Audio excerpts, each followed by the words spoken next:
Welcome back to How To University. Before we get started, like always, hit that subscribe button, turn on that notification bell, and don't forget to like the video to connect more students to the How To University channel. In today's video, we're going to teach you how to make a paper bag for your small business using our favorite tool called Canva.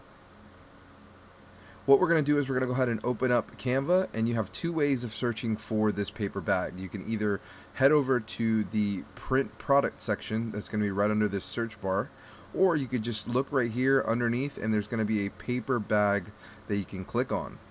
Once you've selected the paper bag, it's going to go ahead and upload this white square, and now you're going to have a ton of templates and styles that you can choose from.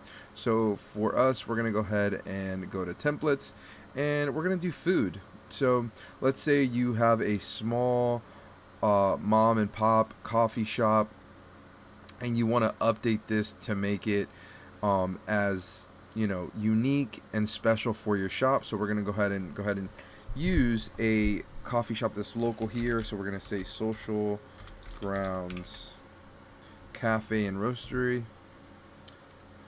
We're going to remove the heart, type in with love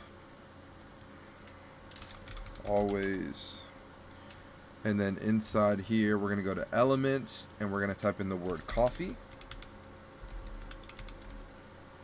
and we're just going to look for something that under the graphic section that makes the most sense for what we're trying to do here.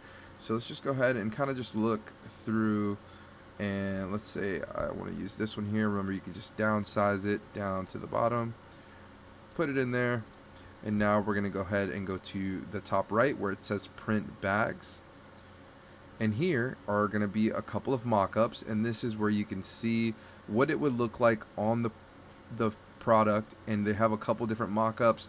And let me tell you, once you have this here, you can really get down to showing your customers or clients that you know how to make product pictures, which is really hard to come by, and sometimes you can charge up to $300 to $200 depending on the type of clients and their needs. If you found this helpful, make sure to leave a like, subscribe if you haven't already, and we'll see you in the next one. Peace.